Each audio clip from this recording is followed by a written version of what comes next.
Hello, this is Adam with DreamMade Productions. This video is made possible by the very kind donations of viewers like you. Thank you. If you are in a position to help this channel improve quality and grow, please visit my Patreon page at www.patreon.com/DreamMadeProductions, linked below. Hello, and welcome back to The Arsenal, a series where we look at the weapons, equipment, and technology of the BattleTech universe. Today, we look at a weapon that is personally one of my favorites.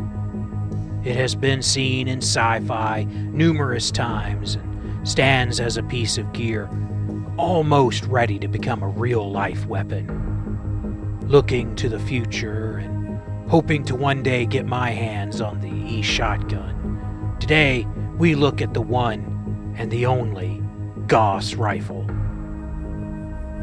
In the primordial past, early humans quickly learned the advantage of being able to injure or kill beyond arm's length. Undoubtedly, the first projectile weapons were sticks and rocks, simply hurled at the target. At some point, a particularly clever caveman had the idea of sharpening his stick or rock, and so the arms race began. Mankind began its never-ending obsession to find a better way of violently inserting a foreign object into the body of their enemies.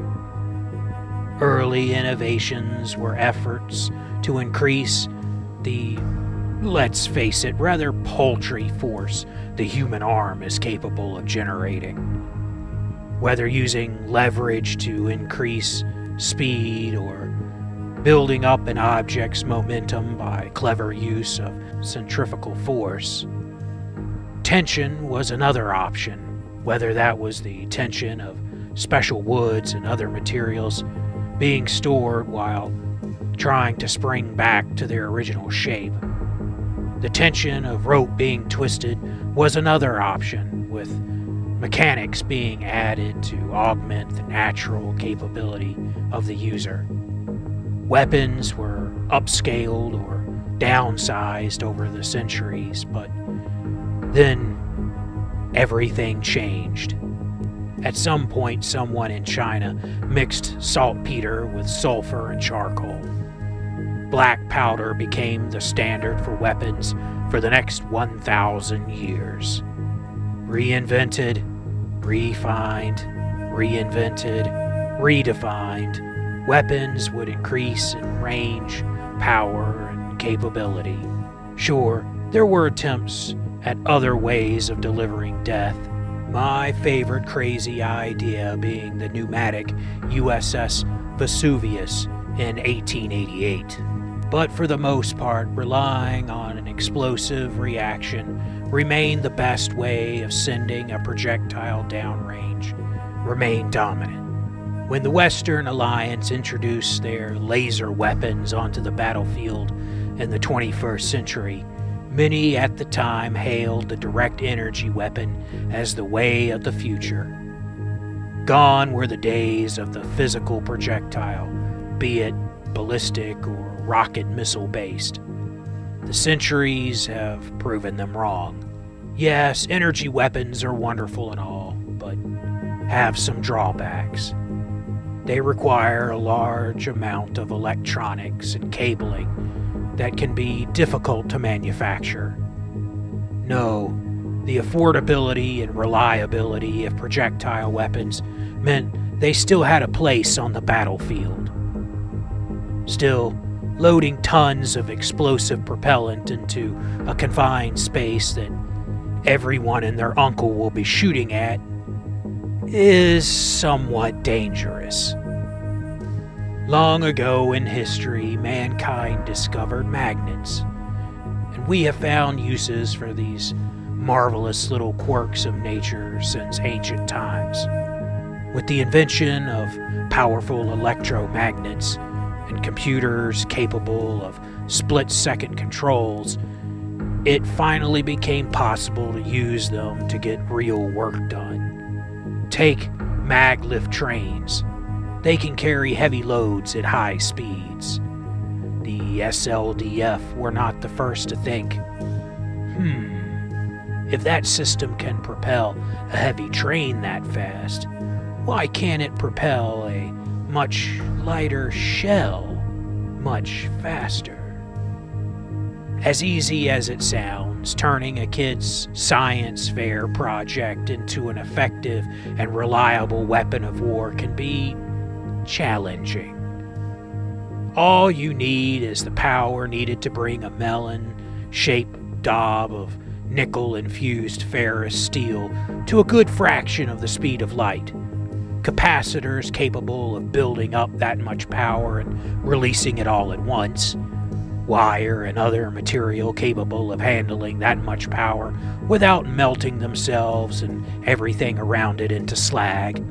Dozens of electrocoils turning on and off in perfect microsecond sequence. A computer capable of controlling all that while communicating with the unit's fire control computer so your slug of death has any chance of hitting anything. And all working perfectly each time. Otherwise, you could have catastrophic and occasionally hilarious complications. The first weapons-grade Goss rifles began to appear at the trailing end of the reunification war. These prototypes proved their worth, and despite growing pains, it was not long before the SLDF adopted the weapon in its final form. The modern Goss rifle is a massive piece of equipment, weighing in at 15 tons. That's right, strip down a locust to its frame and you can run around in about the same weight as the components of a Goss rifle. The size of the Gauss is roughly 7 criticals. Different manufacturers have used different techniques in construction, so some Goss rifles use more smaller coils, making the weapon longer but thinner. Others use fewer but larger coils, making the weapon bulkier but shorter. Each 30-centimeter round weighs about 67 Starleague pounds, and on striking a target deals 15 damage. Keep in mind that this is all kinetic damage. Unlike the heavy and super heavy autocannon, which use armor-piercing explosive rounds, these are just hunks of metal hitting really, really, really hard.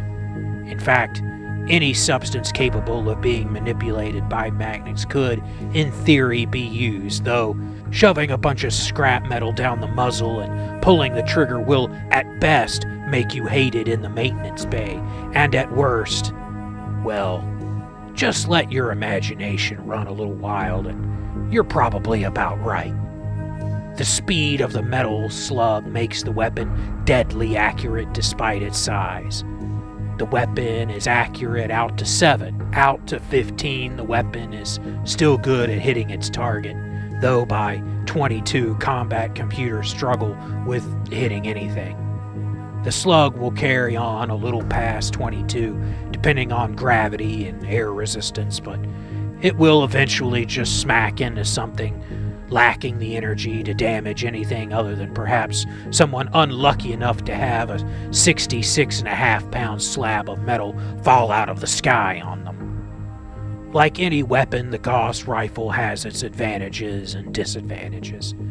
Clearly, its range is great, matched in its time only by LRMs and the light autocannon. Another advantage is its capacitors. The electrical power needed for a Goss rifle is immense. Even the largest fusion engine would overheat, if not just shut down, if all that power were drawn all at once.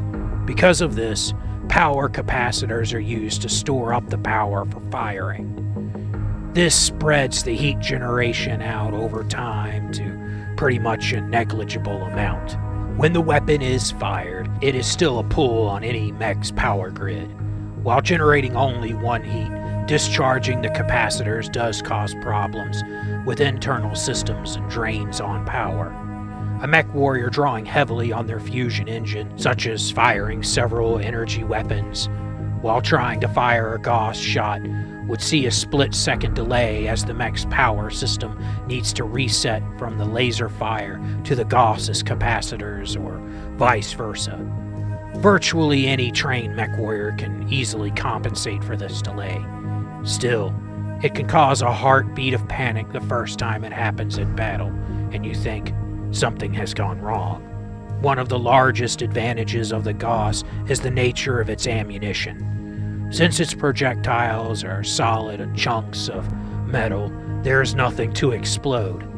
A hit to an ammo bin full of Gauss slugs will make a mess of things, but nothing compared to hitting a bin full of propellant and high explosives. One of the weapon's drawbacks is its size and weight. Even assault mechs struggle to move the weapon quickly, meaning targets within 2 can be harder to hit.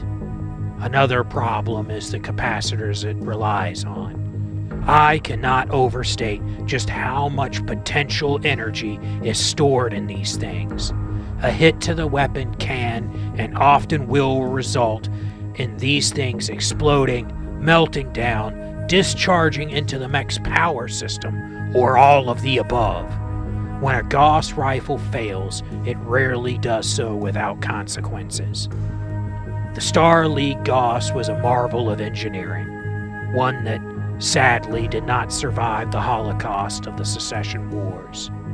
The advanced capacitors and rare materials used in the magnetic coils, they were high-tech even during the Golden Age. As things fell apart, so did the ability to manufacture these components, eventually becoming lost to the inner sphere, though some isolated examples did remain. With a weapon as powerful as the Gauss, it was not forgotten, and many tried to replicate its abilities to varying degrees of success. Of course, the SLDF survivors never lost the knowledge of the Gauss's construction. The same more conductive materials that allowed clan double heat sinks to be smaller also allowed for lighter and smaller capacitors and coils, though not even their scientists' cast could improve the weapon's range or damage capability, at least not in its current form. The Goss Rifle is a heavy hitter, and one of my favorite heavy and assault class weapons. You just can't match the range, damage, and heat. As most of you know, I tend to stick to the Secession Wars and early clan invasion. 3039 is my favorite time frame. Whenever I think Gauss, I think super advanced, even if other weapons have come along and taken that crown away. It's just the way my brain works. On the tabletop, try replacing an Awesome's PPCs with Goss rifles and you have something special. Just make sure to stay near the reloading facility. What do you think about the Goss rifle? Let me know below. Also, if you would like to see your favorite or most hated piece of gear covered, let me know. And as always, I hope you enjoy the battle reps that are to come.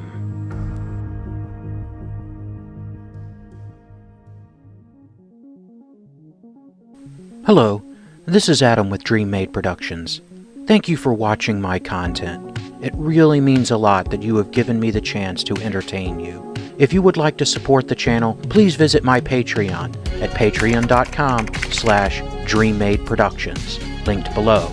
Also below is a link for PayPal, or links if you would like to send crypto, if that's more your thing. Please know any amount that you give will be cherished and used to upgrade equipment and improve the channel. You can also help the channel by subscribing, turning on notifications, liking, commenting, and sharing my channel with anyone you think might be interested. Thank you again for watching, and I hope you enjoy the battle reps that are to come.